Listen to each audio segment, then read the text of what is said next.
Guys, Nagarjuna గారి పైన రజనీకాంత్ గారి ఫ్యాన్స్ చాలా కోపంగా ఉన్నారండి. ఎందుకో తెలుసా? ఒకవేళ తెలియకపోతే ఈ వీడియోని పూర్తిగా చూసేయండి, మీకే అర్థమైపోతుంది వాళ్ళు ఎందుకు మన నాగార్జున గారిపై ఇంత కోపంగా ఉన్నారో అన్నది. సరే, ఇక వీడియో విషయానికి వచ్చేస్తే మరేం లేదు ఫ్రెండ్స్. మొన్న కుబేర మూవీ ప్రమోషన్స్ లో నాగార్జున గారు పాల్గొని కొన్ని ఇంటర్వ్యూస్ ఇచ్చారు కదా. అందులో భాగంగానే నేను కూలీ మూవీలో విలన్ గా చేస్తున్నానని, రజనీకాంత్ గారికి నాకు మధ్య చాలా మంచి సన్నివేశాలు ఉన్నాయని, అవి మీరు థియేటర్స్ లో చూసేటప్పుడు థ్రిల్ గా ఫీల్ అవుతారని చెప్పారు. అలాగే ఆ కూలీ మూవీలో నాతో పాటు అమీర్ ఖాన్ గారు కూడా ఉన్నారని, అది కూడా విక్రమ్ మూవీలో సూర్యలా లాస్ట్ 10 నిమిషాల్లో కనిపిస్తారని లీక్ చేసేశారు నాగార్జున గారు. అది చూసిన రజనీకాంత్ ఫ్యాన్స్ నీకు కూడా చిరంజీవిలా నోటుదోల ఎక్కువైపోతుంది, దాన్ని తగ్గించుకోకపోతే మర్యాదగా ఉండదని వార్నింగ్ ఇస్తున్నారు. అయినా మా హీరో మూవీస్ లో సీన్స్ ని లీక్ చేయడానికి నువ్వెవడవరా అని నాగార్జున గారిని ట్యాగ్ చేస్తూ నానా బూతులు తిడుతున్నారండి రజనీకాంత్ ఫ్యాన్స్.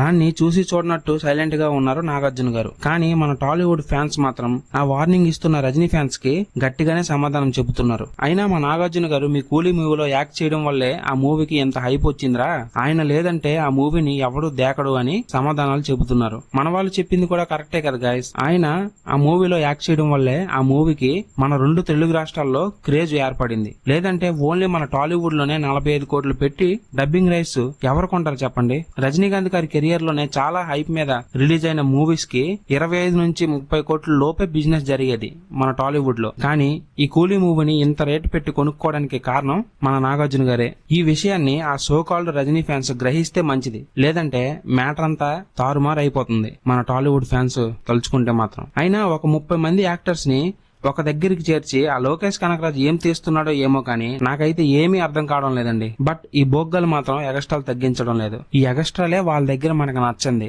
అయినా వాళ్ళు అదే చేస్తూ ఉంటారు. మిగతాదంతా ఏమో గానీ ఈ ఓవర్ యాక్షన్ ని పక్కన పెట్టేస్తే చాలండి, వాళ్ళు ఈజీగా 1000 కోట్ల మూవీని సంపాదించుకోగలరు.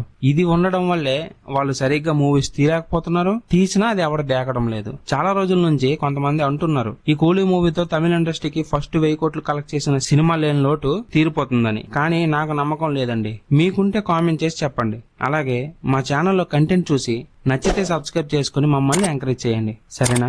నాకైతే నాగార్జున గారు చేసింది పెద్దగా తప్పు అనిపించడం లేదండి. ఎందుకంటే ఇలాంటి చిన్న చిన్న అప్డేట్స్ ఇస్తే కదా మూవీపై కొంచెమైనా హైప్ పెరుగుతుంది. అదే కదా మన నాగార్జున గారు చేశారు. దాన్ని పట్టుకుని ఆయన్ని బెదిరించడం మర్యాదగా ఉండదు. ఆల్రెడీ మన టాలీవుడ్ ఫ్యాన్స్ చాలా మంది చూసి వాళ్ళకి గట్టిగానే సమాధానాలు ఇస్తున్నారు. కానీ ఇది ఇంకా పెద్దదైతే మాత్రం మ్యాటర్ సీరియస్ గా అయిపోతుంది మనల్ని తలుచుకుంటే. అది వాళ్ళు గ్రహించి అయిందంతా మన మంచికి అని సైలెంట్ గా ఉంటే పర్వాలేదు, లేకపోతే ఈ మూవీ కూడా గోవిందా గోవింద.